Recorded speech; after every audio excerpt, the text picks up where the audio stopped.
Hai, gue Vira. Selamat datang kembali dalam segmen Taka.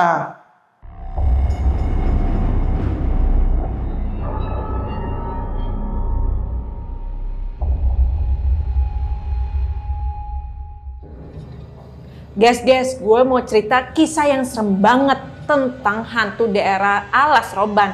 Yang takut, skip aja deh ya. Buat kalian yang penasaran, jangan lupa subscribe, like, and comment dulu ya. Cerita horor ini merupakan pengalaman seorang supir truk bersama dengan kernetnya. Pada tengah malam, mereka diganggu oleh makhluk hitam besar, yaitu hantu Belanda tanpa kepala saat sedang ngecek ban di daerah Alas Roban.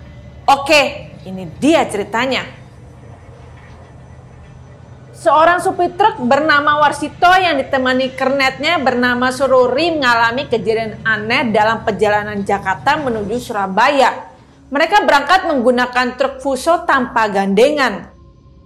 Warsito kalau pergi bawa truk tuh biasanya dia berhenti buat istirahat di pangkalan truk daerah Batang, Jawa Tengah. Tapi karena lalu lintas perjalanan lancar, Warsito mikirnya nanggung banget kalau istirahat di Batang. Dia rencananya mau nerusin perjalanan lewat Alas Roban dan istirahatnya di daerah Kendal. Tepat jam 12 malam mereka masuk ke daerah Alas Roban. Warsito milih lewat jalur Alas Roban lama, yaitu tengah.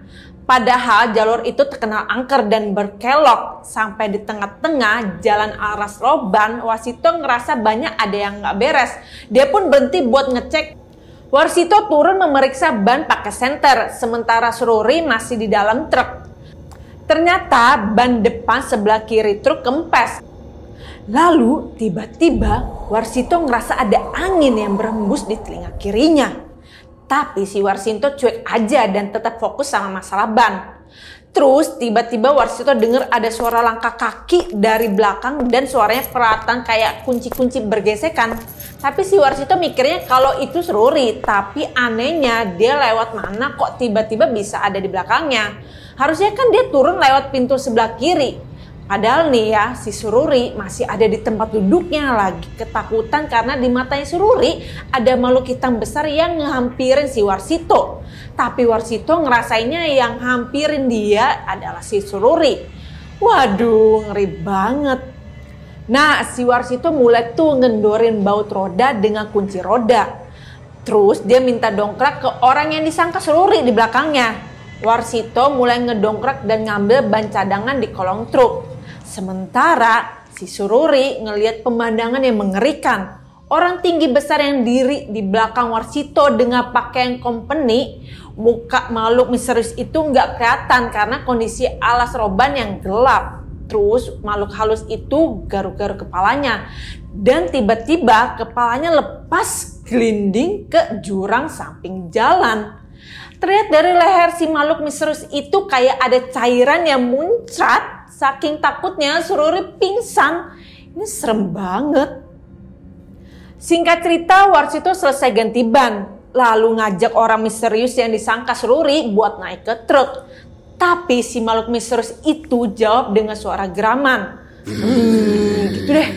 Pas Warsito naik ke truk, dia kaget ngeliat Sururi sedang tidur. Padahal tuh pingsan.